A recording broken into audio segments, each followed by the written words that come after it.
Alright guys, this won't be long because it is late and I don't know where everyone is, and that's okay.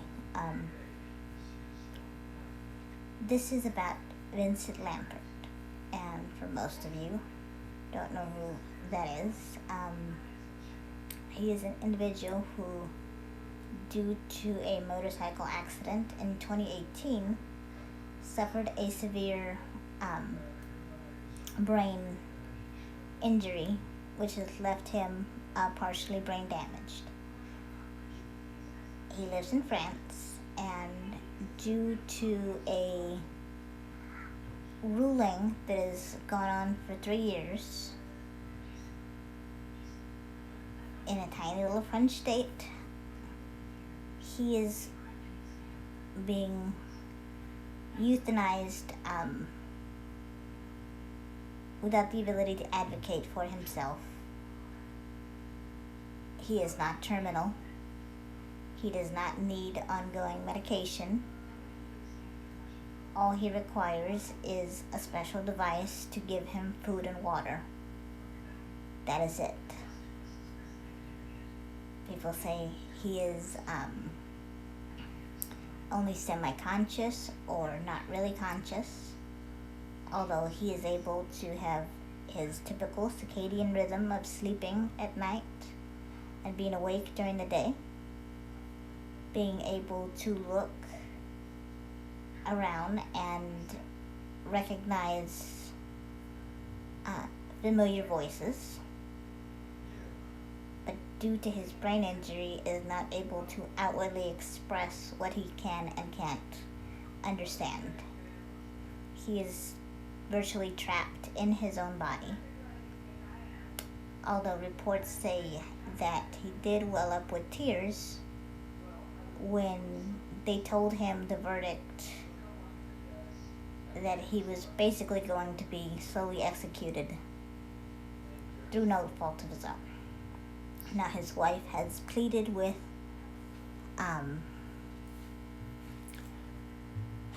the UN for this to be considered a crime against humanity.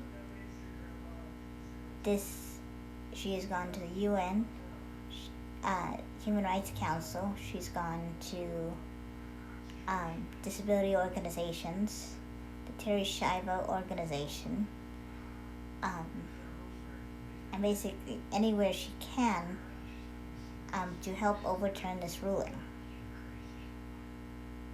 She even just wanted to open up an investigation because in May this ruling was originally overturned, and then it was resubmitted by doctors, his wife, and his other siblings who just don't necessarily want to take care of him, even though his mother says that she will gladly take care of him. He does need constant care, but he's not terminal.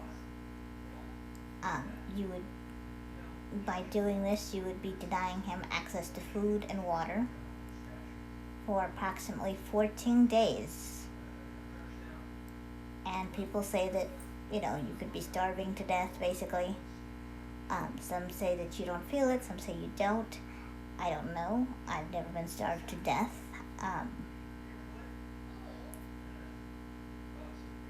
But I know the pangs of hunger have to be real.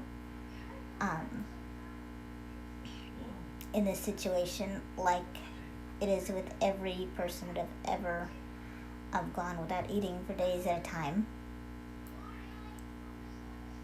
And I think people who say, eventually they don't feel it, are trying to comfort themselves. I don't think that that's in any real shape or form a reality.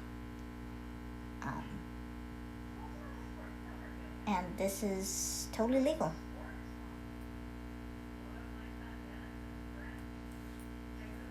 Thank you. Happy 4th to you too. Now, this is not in America. This is in France, which is considered a very progressive uh, first world country. It has all the shops. It has access to basic healthcare, advanced healthcare. It is very rich in culture. And so we can't even say that they don't have the resources to take care of somebody in this state. They do. It's just a matter of people not valuing life, people not having a reverence for life, no matter what the situation is. Vincent Lambert, his mother, also appealed to the Vatican, in which the Pope did make a tweet in regards to this, saying that we should revere life, natural life, and that we shouldn't waste it. And this leads me thinking how society views people with disabilities. Now, we live right now in a time, I'm in a state that has detention centers and outraged people wanting to help, but they can't. In America, and we see people devaluing children's lives. We see people devaluing people with disabilities' lives through abuse, through laws that don't protect them. And it just leaves you wondering, in a country that is supposed to be the land of the free and the home of the brave,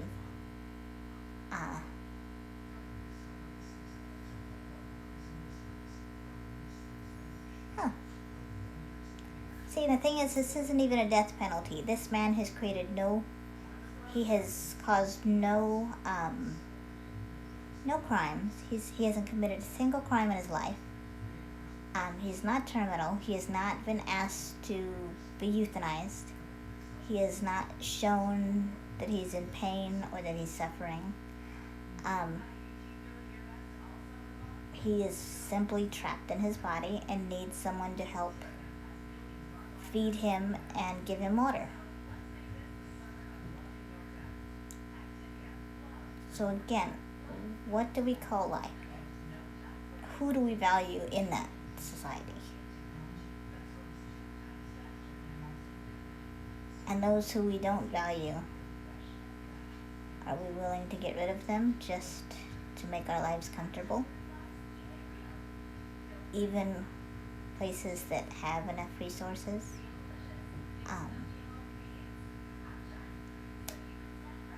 It's just food for thought. And as someone who is part of the disability community and have had notified rights stripped away, such as the ability not to be able to be told that you have to move if you're in a group home, or if you are unable to care for yourself and the state has to care for you. You can be moved without a moment's notice. You don't have access to what you are going to eat. You don't have control over who takes care of you. Those things, once you give them, once you say you can't do those for yourself, mosquito, states take away those rights. The government takes away those rights.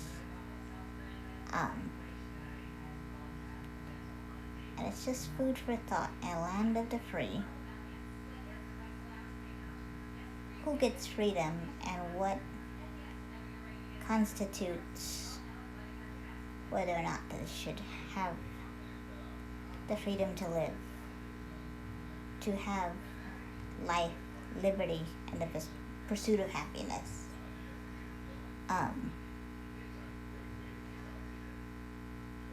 And until we learn to have reverence for all life, and to fight for individuals like Vincent, um, through our outrage of another country, through aid, through support, through education, through programs. We will continue to be lacking and not serving our most vulnerable populations. And as a member of that vulnerable population, it's scary. As a Latin woman, it is scary. As a woman, it's scary. As a minority, and then as a minority with a disability,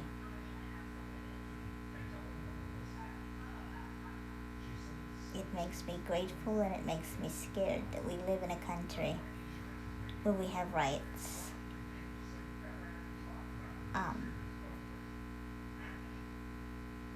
But unless we're able to advocate or fight for our rights in a way that is meaningful in our society, it can be taken away. I know in Norway, you were saying about Norway, I don't know if you've heard about this, with individuals with Down syndrome. They can be, I don't know the correct term for this, but it's like a euthanasia program for children with disabilities, primarily Down syndrome. The issue is that they don't want those individuals procreating or being a drain on resources, and so if you do have a child with Down syndrome in Norway, you would have the option to let it die of, quote, natural causes, meaning you don't have to feed it, care for it, give it water, and it would just be left to pass away.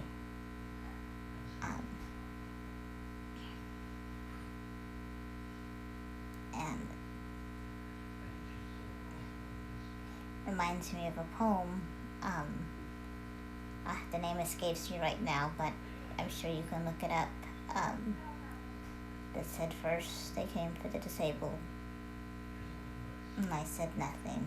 First they came for, and it goes on to other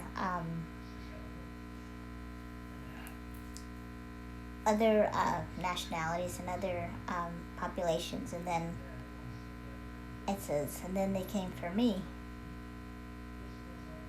and there was no one there to stop them. And it's regarding people of who passed away in World War II. First it came for the Jews, first it came here, first it came, and it goes on. And I'm trying to think of the name, and it's too late for me to think about it right now. But it's really something that I will be reflecting on today as we celebrate the 4th of July in America.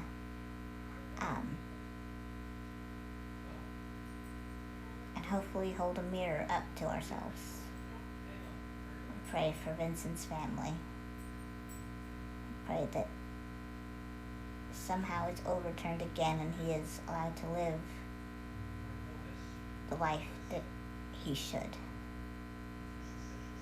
for as long as he lives. A natural life. So for those of you who celebrate, I hope you have a nice 4th of July. I hope that you celebrate with family and friends, and realize how fortunate we are, but that we need to preserve those rights and what it means. So that's my little reflection. Oh, thank you. I need to do an art, little art thing soon. I have art everywhere. well, almost everywhere, but I will do that. But right now there's a mosquito and it's bugging me, so I will let you guys go, because it is about 1 a.m. here. Nighties.